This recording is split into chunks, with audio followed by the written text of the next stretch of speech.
Islam tetap berkembang, terutamanya di Riau. Sebab orang Bugis itu bertapak di Riau. Kalau baca silsilah Melayu dan Bugis, maka akan terdapat bagaimana Raja Ali Haji menceritakan Haji Ahmad di Pulau Penyengat, ulama-ulamanya menulis dan mengembangkan Islam. Pada abad ke-19, British sudah mula masuk. Kemudian kita saksikan pertumbuhan sekolah-sekolah pondok. Islam berkembang di peringkat rakyat, pertumbuhan sekolah pondok abad 19. Dan keunggulan Islam ditandai dengan kemunculan beberapa nama ulama terkenal, terutamanya tetapi lambat pada abad ke-20. Tidak ramai nama ulama besar diketahui sebelum itu kecuali Tuku Pulau Manis atau Syekh Abdul Malik Abdullah yang wafat pada abad 18, 1736 di Terengganu, yang juga mendapat pengajaran awalnya di Aceh. Kemudian dia pergi ke Mekah. Dan ulama-ulama lain pada zaman kemudiannya, Tuk Nali, Tuan Guru Haji Muhammad Yusuf, wafat 1933, Tuk Kumuning, Syekh Abdul Hamid, Senegal, Tuk Selahong atau Tuan Guru Haji Abdul Rahman Haji Osman. Peralihan abad ke-19, dari abad 19 ke-20, di Asia Barat berlaku pergolakan pemikiran. Timbul gerakan pan-Islam dalam kalangan ulama dan cendekiawan Islam di Asia Barat. Ide-ide reformis Jamaluddin Al-Afghani dan Muhammad Abduh misalnya, yang memberikan majalah Al-Qurwa Al-Wuska, sangat mempengaruhi inteligensia di Timur Tengah, di Asia Barat. Intelektual Rashid Rida dan majalah Al-Manarnya yang diusahakan pada mulanya bersama Abduh sangat kritikal terhadap khalifah. Yang dikatakan pada zaman terkemudiannya, bukan Khalifah Rashid kemudiannya, adalah zalim. Jadi sangat kritikal dia. Dan reformis Islam juga menggesa perubahan umat melalui pendidikan. Jamaluddin Afghani mengajarkan untuk menentang kolonialisme, penjajahan. Maka pendidikanlah alat untuk memajukan, memodernkan umat Islam itu. British mempunyai muslihat untuk membendung pengaruh ini, gerakan pan-Islam modernis ini, dengan melaksanakan undang-undang penerbitan misalnya, kena undang enactment Islam 1904. Sebab pada awal abad ke-20, 1920-an, 30-an, pengaruh dari Timur Tengah, dari Asia Barat itu, yang menampilkan apa yang disebut kaum muda. Kaum muda arti golongan yang maukan umat Islam itu diberikan pemodernan dari segi pendidikan, diberikan pemahaman yang jelas mengenai agamanya, membasmi kekolotan, yaitu seperti yang mereka tuduh ditanggapi oleh kaum tua. Dan ulama-ulama Melayu yang terpengaruh itu ialah Syekh Ahmad Khatib, orang Minangkabau di Makkah, dia golongan yang anti adat. Syekh Tahir Jalaluddin yang kemudiannya menubuhkan Al-Imam, melancarkan surat kabar Al-Imam. Syekh Ahmad Ahadi, Haji Abbas Taha, Syekh Muhammad Salim dari Aceh. Dan surat kabar yang paling penting ialah Al-Imam, Neraca, Saudara, Al-Ikhwan, Suara Benar, Warta Melaya. Dan datangnya editor-editor dari Indonesia ke negeri Islam. Jadi pengaruh, lagi sekali pengaruh dari seberang itu berterusan untuk memajukan pemikiran Islam di Melaya, di tanah Melayu. Akibat daripada pengaruh-pengaruh ini, maka tumbuhlah madrasah pada awal abad ke-20, beberapa yang terkenal, Madrasah Al-Masyhur misalnya, Madrasah Al-Hadi, Madrasah Al-Idrisiyah, Ma'had Al-Ihya Al-Syarif, Gunung Semangul, dan Sekolah Diniyah Padang Rengas yang berasaskan Madrasah Diniyah pada Panjang. Dan bangkitnya kesadaran pelajar-pelajar untuk menuntut, mereka pergi ke India, ke Timur Tengah, ke Sumatera Barat, termasuk Burhanuddin, Al-Hilmi, Asyagani, Christmas, Syamsul Fakih. Kerana gerakan radikal Minangkabau mempengaruhi gerakan kiri Semenanjung. Lahirnya pada tahun 45 kerana pengaruh Indonesia ini, Partai Kebangsaan Melayu Melaya, disokong oleh pelajar-pelajar madrasah. Selepas itu di Mesir sendiri terbit Seruan Azhar yang menanamkan semangat supaya gerak Melayu Raya, fahaman Melayu Raya itu, yaitu penyatuan Indonesia Malaysia. Dan lahirnya gerakan gagasan politik Islam Permi di Minangkabau, yaitu Persatuan Muslimin Indonesia yang akhirnya jadi Parti Islam Masyumi. Di Malaysia pada tahun 48, akibat daripada pengaruh kaum muda, lahir Hizbul Muslimin 17 Mac. Hizbul Muslimin berpendirian anti kolonial dan anti feudal, sehingga Datuk On mengungkapkan kata-kata hubaya apa? Bahaya dari gunung, khawatir bahaya dari Gunung Semanggut. Pada pertengahan 48, Hizbul Muslimin dilumpuhkan oleh British, diharamkan dengan alasan Hizbul Muslimin berkomplot dengan komunis atau bersepakat dengan komunis.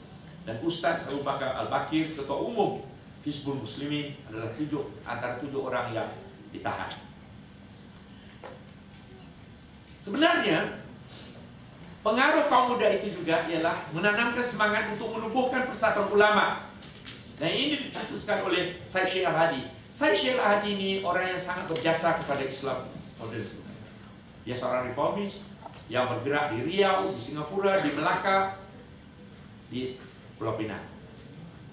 Pada Ogos 1951, apabila Hizbul Muslimin telah diharamkan, sekumpulan ulama telah bersidang di Sulaiman Club, Kampung Baru, untuk mendirikan sebuah persatuan ulama yang dicetuskan oleh Syed Sheikh Al-Hadi pada tahun 30-an sebenarnya. Dan pada bulan November, persatuan itu bertukar nama menjadi sebuah parti politik, yaitu Persatuan Islam Semelaya atau Persatuan Islam Setanah Melayu. Jadi kerana masa tidak mengizinkan, saya mohon maaf. Sekian. Terima kasih.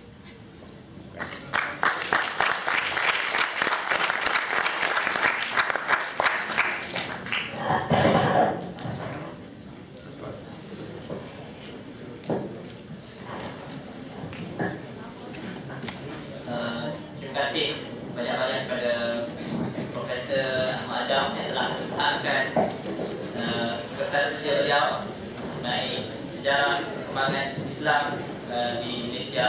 Jadi saya kini membuka sesi soalan kepada penonton. Boleh bertanya langsung. Kita akan kumpulkan soalan, 3 soalan untuk pusingan pertama ini. Ada soalan? Oh, soalan bertulis. Oh, okey.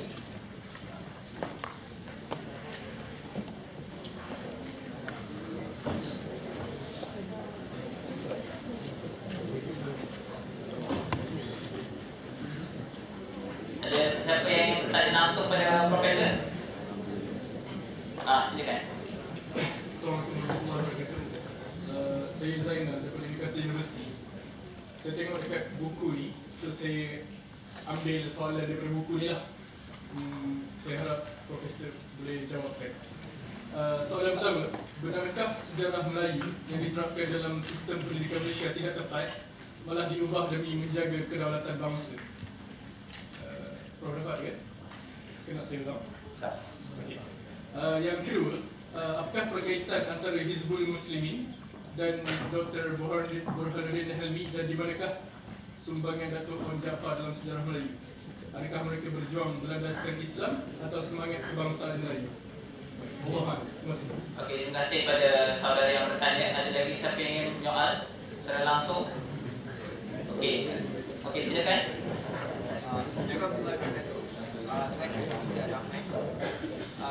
Saya ada satu soalan. Apakah hubungan tamadun Islam apakah hubungan tamadun Islam di Nusantara dengan tamadun Islam di Turki Semania dan sebagainya? Terima kasih. Ada lagi? Apakah tamadun Islam?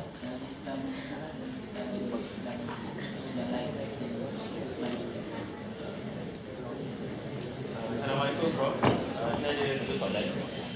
Kalau kita baca buku history dan juga ulasan hadis. Satu hadis berkenaan yang Islam akan kembali gemilang pada masa akan datang. Banyak ulama tafsirkan hadis tu bahawa tafsir dia bahaskan hadis tu, dan ramai ulama kata Islam akan kembali start naik di bahagian Nusantara. Mungkin Prof boleh ada sharing tu berkenaan. Ada yang terakhir sebelum saya lupa. Dalam kaedah belajar sejarah, sukar sangat kita buat spekulasi, meramalkan. Apa saja boleh berlaku. Jadi kalau katakan Islam Nusantara lah yang akan bangkit, mengislamkan dunia. Saya tidak boleh mengatakan itu betul. Sebab itu bertentangan dengan Ibn Khaldun pun akan menolak ini. Barangkali satu retorik mungkin. Tapi tentang sejarah yang dalam kurikulum sekolah kita, sehingga kan pelajar-pelajar benci sejarah atau itu reality ya. Dan report perkauman juga. Sebab bangsa bukan Melayu menganggap sejarah itu tidak mengambil kira sumbangan mereka terhadap nation building misalnya. Memang inilah masalah negara kita. Sebab kita tidak terbuka dari segi ilmu. Kita tidak biar orang lain mengikut kita, bukan menceritakan yang benar. Kurikulum sejarah memang saya pernah duduk dalam jatuh pasal sejarah ini. Tapi orang tidak senang mengkritikan saya. Akhirnya saya dikeluarkan. Jadi mereka maukan pendapat-pendapat yang menyokong dengan ideologi politik.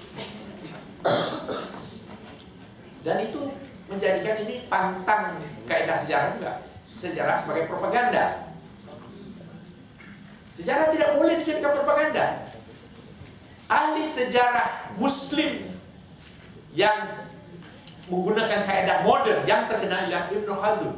Orang Barat pun kagum. Falsafah sejarah Ibn Khaldun itu dihayati oleh orang Barat sendiri, diakui oleh orang Barat sendiri. Semuanya bisa berdasarkan bukti. Semuanya mesti berasaskan kebenaran. Ini yang tidak berlaku. Misalnya lah tadi, orang takut mengatakan Parameswara itu beragama Hindu. Sebab karena Malaysia negara Islam, maka Parameswara mesti orang Islam. Itu kan propaganda ya. Tapi Melayu kan asalnya memang beragama Buddha, beragama Hindu. Hindu, Buddha, kena Islam. Orang Arab juga sebelum Islam jahiliyah. Yang perlu kita terangkan yang benar. Sama seperti watak Dato' On nasionalis menubuhkan Melayu-nya. Melayu-nya pada mulanya UMNO itu tidak menentang penjajahan. UMNO menentang Melayu-nya. Melayu-nya ialah kesatuan Melaya, terjemahannya. British merancang nation building. British mau Melaya itu bersatu, menerima orang Cina, menerima orang India. Negeri-negeri Melayu ditadbir oleh satu pemerintah pusat. Seperti yang sekarang lah. Sekarang ini Melayu Union lah, cuma Malaysia Union. Nah, Dato' On dan UMNO menentangnya kerana kuasa sultan diambil. Jadi dan memberikan kewarganegaraan secara meluas kepada orang bukan Melayu. Tapi akhir-akhir ini kan jadi begitu juga. Kan? Dan apa salahnya kalau menciptakan yang sebenar? Sebab itu ada orang yang mengatakan bila bercerita tentang nation building, yang berperan semua orang UMNO saja, yang tidak ada sumbangan. Ini orang marah. Patut ceritakan semua, biar orang fikir. Sejarah sebenarnya mengajak pelajar untuk berfikir. Anda mungkin tidak setuju dengan saya, argue, bahaskan yang mana satu kesilapan saya. Dan bahan sejarah tidak muktamad. Bila ada bukti yang baru, itu yang kita pegang. Itu sejarah. Saya mungkin salah. Jadi sejarah itu jadi interesting. Tapi kalau jadi untuk menghafal saja, bosan. Dan tidak ada sebab-sebab kenapa. Kenapa misalnya, kalau Anda baca tulisan-tulisan sejarah Melayu, Raja Cina itu jatuh sakit sebab dia suruh Raja Melaka menyembah dia. Kerana itu dia perlukan air basuh kaki Raja Melaka supaya dia sembuh. Kan terbalik ceritanya di sisi sejarah. Dari sisi sejarahnya Raja Melaka memang menyembah Raja Cina. Mengantar hadiah, pergi melawat ke Cina. Raja Cina tidak pernah datang ke Melaka. Ini sejarah. Jadi tentang soal Dato' On ini terjawab ya. Sudah saya singgung. Yaitu Dato' On itu ya dia nasionalis lah. Hizbul Muslimin lain.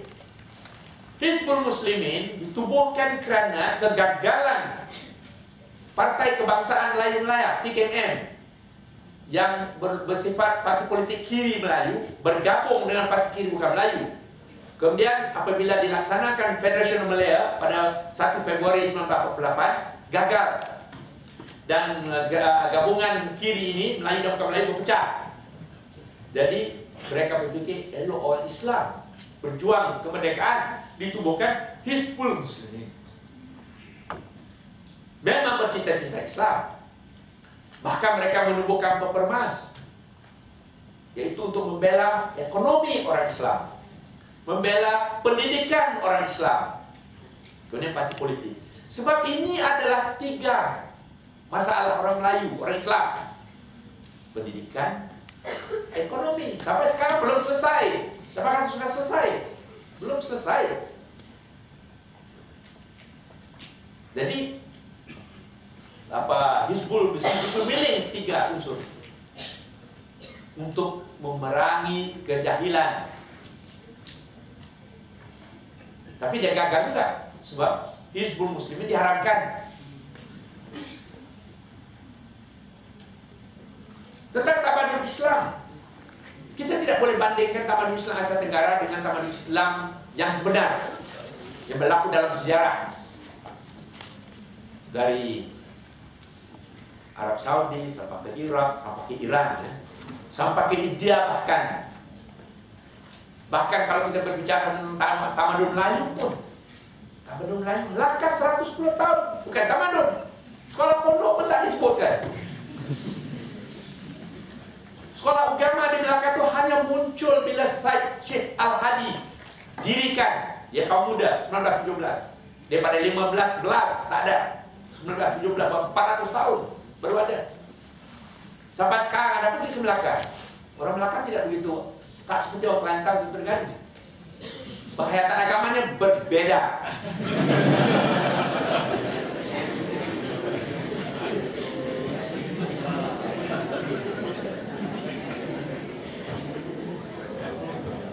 Saya sekarang mengkaji tentang pemikiran orang Melayu,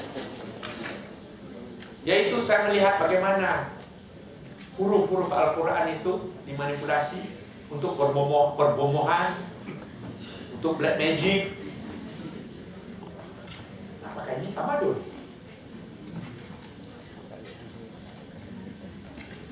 Jadi artinya orang Islam dan Melayu itu Islam memang perlu sentiasa sedar nih. Jadi gagasan persatuan ini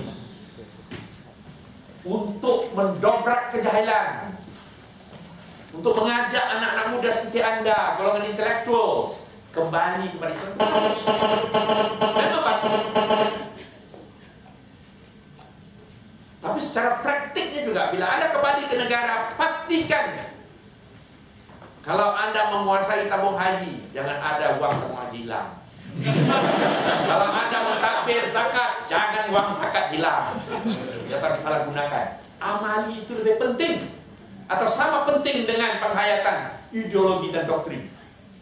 Masalah orang Islam seluruh dunia, bukan saja orang Melayu, Pakistan, India, mana saja, Afrika. Kita tidak menguasai ekonomi. Kita belum dapat menguasai kejahilan. Education, kita masih terkebelakang.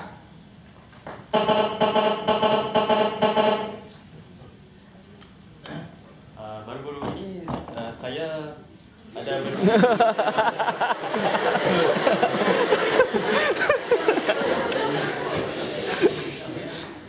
berbicara dengan seorang pakcik di Kuala Center KFC. Jadi kami berbicara tentang penjajah iaitu British. Dan menurut pakcik tersebut, satu pandangan berbeza yang diketengahkan oleh beliau adalah kita perlu menghargai British kerana mereka telah menyusun sistem yang baik dan tinggalkan sistem yang baik kepada kita. Dan baru-baru ini pemimpin negara iaitu Timbalan Perdana Menteri sendiri membuat pengumuman bahawa penjajah kita adalah British dan kita patutnya tidak hargai mereka. Jadi bagi pandangan saya, berdasarkan perkongsian beliau, saya setuju sedikit. Kerana sistem yang telah ditinggalkan oleh British berbanding sistem yang ditinggalkan oleh Belanda di Indonesia berbeza dan lebih baik. Soalan pertama, maknanya apakah pandangan Profesor berkenaan statement yang dikeluarkan oleh pakcik tersebut?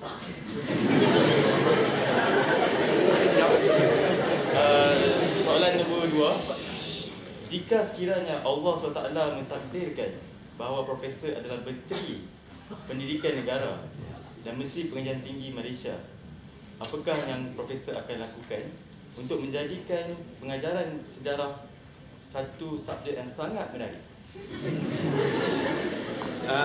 Kita pergi pada soalan pertama ya. Ini masalah kolonial atau tidak kolonial. Profesor KK mengatakan kita tidak pernah dijajah. Pernah Anda baca kan? Saya tidak setuju.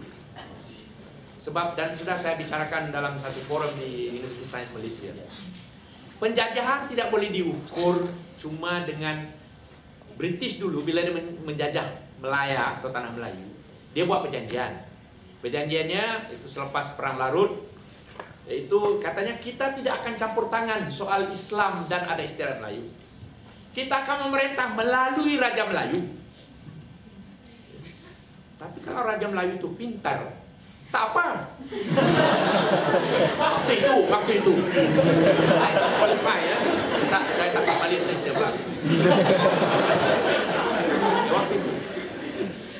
Tapi yang kita tengok dalam sejarah berdasarkan dokumen, semua pelaksanaan undang-undang memang ada ditubuhkan Majlis Agama dan Adat Istiadat Melayu, beri kuasa pada raja melindungi. Tetapi sebenarnya itu British cukup pintar.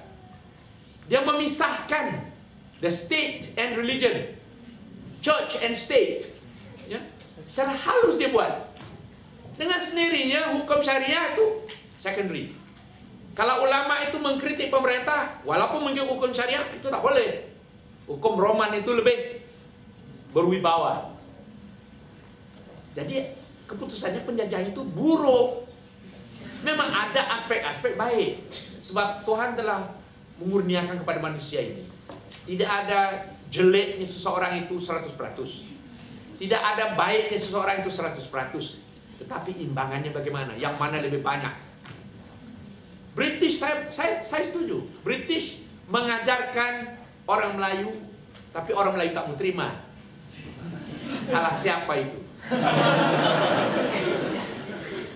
Misalnya tanah simpanan Melayu. Kalau British tak buat tanah simpanan Melayu, habis semua orang Melayu jual sudah. Itu something good, kita kena akui. Memang di antara pegawai-pegawai British itu ada yang memang mempertahankan hak Melayu. Tapi tidak semua, sebab the colonial policy datang daripada Whitehall.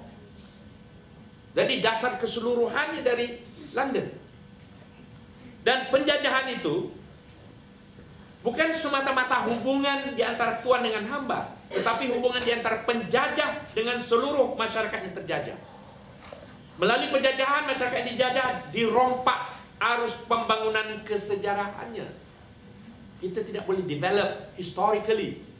Kita diatur. Sebab itu nation building kita British yang buat. Merdeka kita diatur. Bukan perjuangan seperti di Indonesia, tidak. Itu sejarah. Mereka tak boleh tangkap saya itu. Itu sejarah. Diatur.